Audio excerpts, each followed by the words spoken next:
क्या रहस्य था 7 बजे का? 7 बज गए क्या नीना बेटा? जी पापा, बस 5 मिनट ही हैं। आपकी चाय तैयार है। क्या हुआ? आप बार बार समय क्यों पूछ रहे हैं? वो कुछ नहीं बेटा, मुझे सुबह की सैर करनी होती है ना, तो 7 बजे निकलना होता है। अच्छा, मैं आता हूँ। तुम दरवाजा बंद कर लो। पापा जी, चाय 2 मिनट लगेंगे, पीकर चले जाइएगा। नहीं, समय नहीं है, 7 बज गए। पता नहीं पापा को क्या हो गया, जब से दूसरे शहर में आए हैं तब से बड़े बदले बदले से लग रहे हैं। अब भला 5 मिनट में कौन सी गाड़ी छूट जाती। चाय भी ऐसे ही छोड़ गए। कुछ पूछो तो बताते भी नहीं।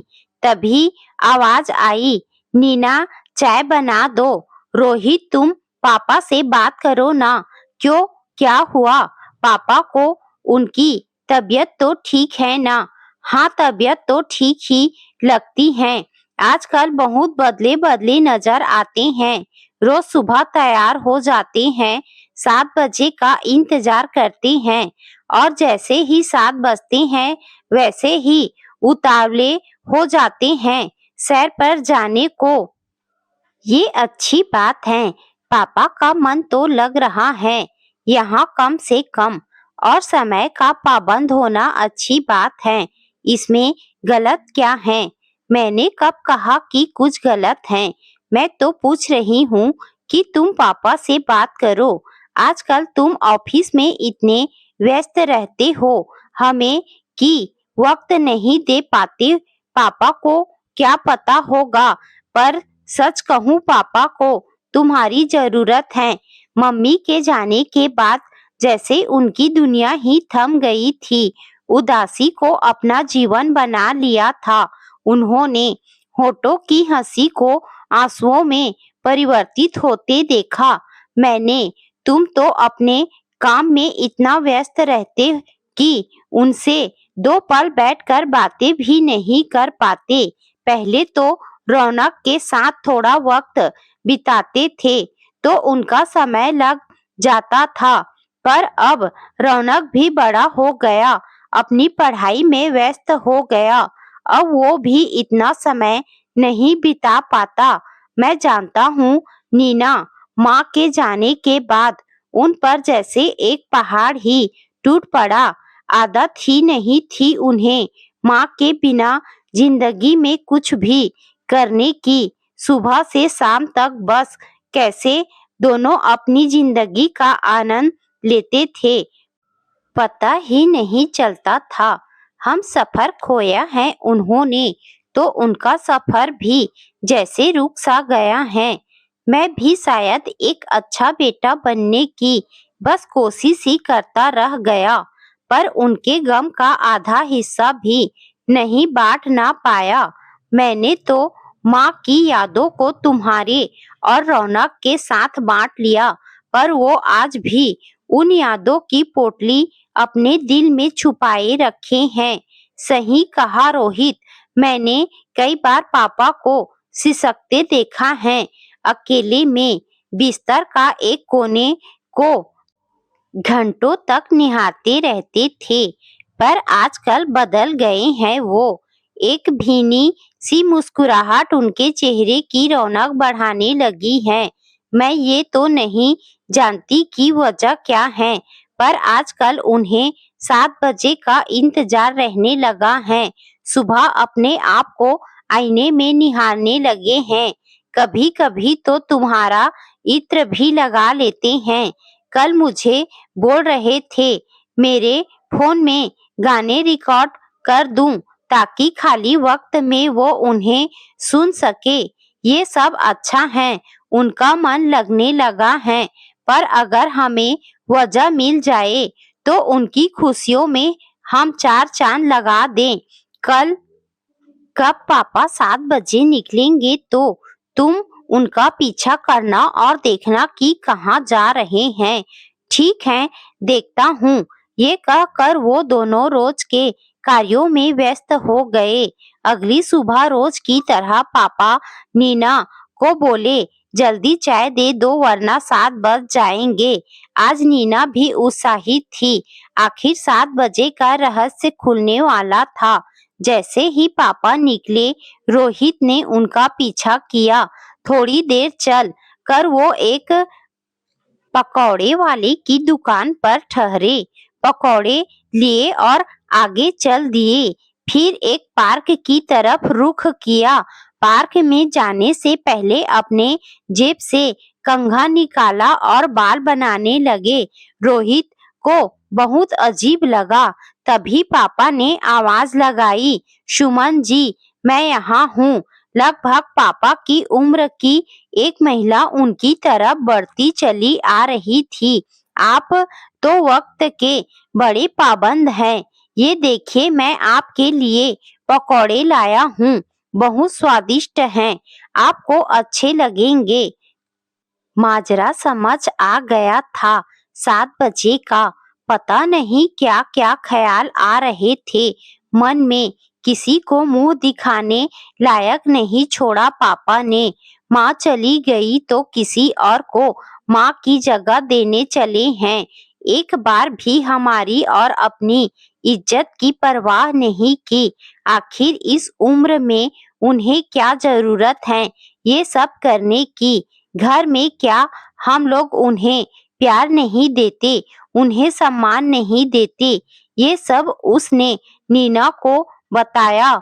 बहुत अच्छी सोच है तुम्हारी अपने पापा के लिए। क्या गलत कर रहे हैं वो? अगर किसी के साथ वक्त बिताने से उनकी तकलीफें कम होती हैं तो वो गलत हैं। इतने वक्त से आंखों में बस आंसू बहा रहे थे। वो सही था, परंतु आज किसी की वजह से उनके चेहरे पर थोड़ी मुस्कुराहट आ गई तो गलत बात हो गई। थोड़ी खुशी वो खुद अपने आप तलाश करने लगे तो तुम्हें अपनी इज्जत नजर आ गई। तब तुम्हारे दिल को महसूस नहीं हुआ जब वो रातों को सिसक सिसक कर रोते रहते थे।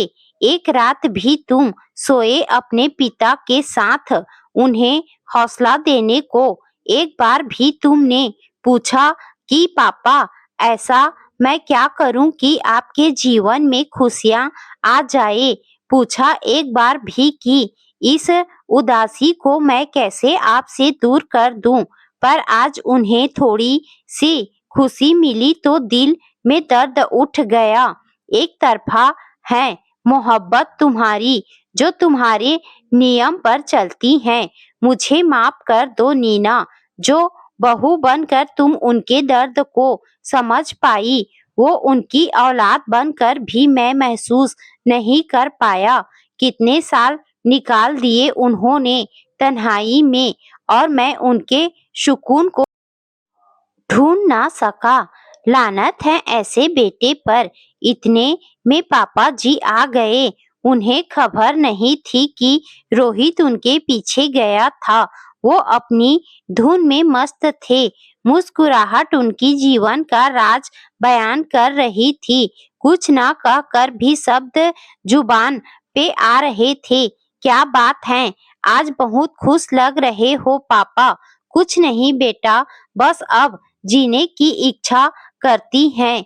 मन करता है जिंदगी जितनी मोहलत देगी अब खुश होकर जीऊंगा।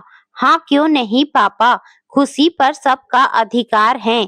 जहाँ से मिले बस बटोर लो और कोशिश करो कि खुशी आपको कभी छोड़कर जा सके।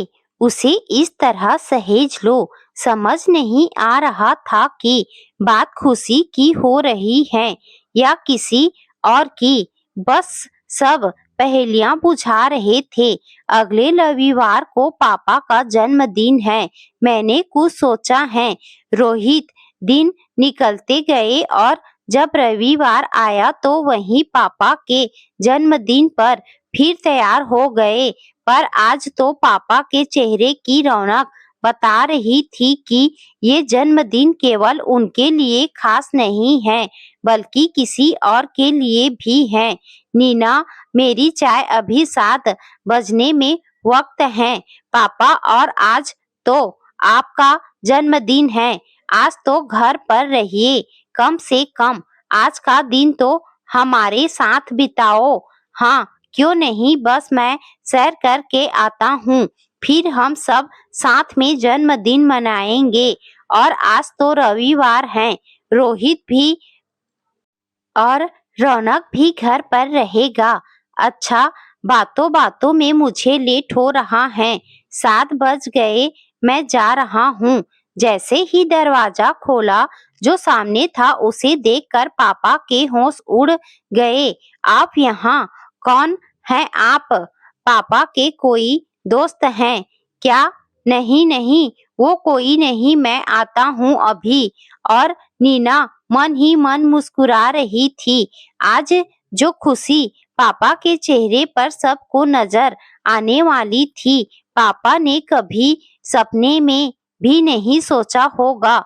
देखा तो दरवाजे पर सुमन जी थी। आज तो 7 घर पर ही बज गए थे, वो भी साथ साथ, और पीछे से पूरी पलटन थी। सबकी मिली जुली खिचड़ी आज पकने वाली थी। दरवाजे पर रोहित, रौनक और सुमन जी के बच्चे भी थे, जिन्हें देखकर पापा समझ नहीं पा रहे थे कि खुश होना चाहिए या सबकी नजरों में शर्मिंदगी। पापा, हमने सोचा आज आपके जन्मदिन पर आपके लिए जिंदगी भर की खुशियां दे दे, और जो खुशी सुमन आंटी आपको दे सकती हैं वो कोई नहीं। पर ये सब कैसे, और तुम्हें कैसे पता चला, और सुमन जी से तुम कब मिले? वो हुआ यूं कि जब आप 7 बजे की वार्तालाप खत्म करके आए तो हम सुमन आंटी से बात करने चले गए। वो हमें अपने घर लेकर गई और अपने परिवार से मिलाया।